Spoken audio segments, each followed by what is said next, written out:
हमने मिट्टी का नमूना कैसे लेना है, ये जान लिया। अब इस रिपोर्ट में दिए गए संख्या आपको क्या बताते हैं, इसे समझते हैं।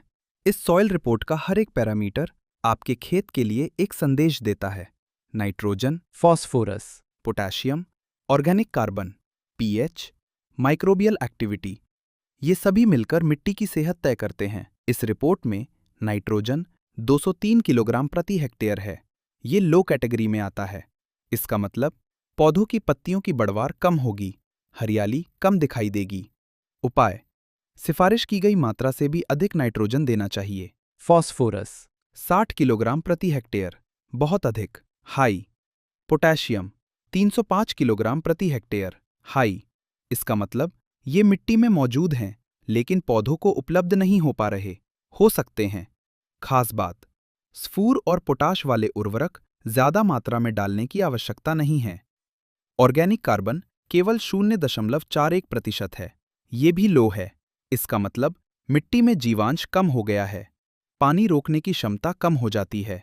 उपाय: गोबर की खाद या जैविक खाद का अधिक उपयोग करना चाहिए। पीएच 6.64, बहुत अच्छा, आइडियल रेंज। उपाय: अगर पीएच 6.5 से 7.5 के बीच है तो मिट्टी संतुलित मानी जाती है। अगर पीएच 6.5 से कम हो तो मिट्टी अम्लीय कहलाती है, और अगर पीएच 7.5 से ज्यादा हो तो मिट्टी क्षारीय कहलाती है। माइक्रोबियल एक्टिविटी मॉडरेट है, लेकिन बैलेंस नहीं है। इससे डिजीज रिस्क बढ़ जाता है। उपाय: ट्राइकोडर्मा और स्यूडोमोनास जैसे जैविक सूक्ष्मजीव उर्वरकों का अधिक उपयोग करना चाहिए। महत्वपूर्ण सूचना: यह माइक्रोबियल एनालिसिस करना बायोफैक्टर की विशेषता है। यह रिपोर्ट हमें क्या बताती है? नाइट्रोजन कम है, बढ़ाना चाहिए। ऑर्गेनिक कार्बन कम है, बढ़ाना चाहिए। फास्फोरस और पोटेशियम अधिक हैं, कम करना चाहिए। माइक्रोबियल बैलेंस सुधारना चाहिए।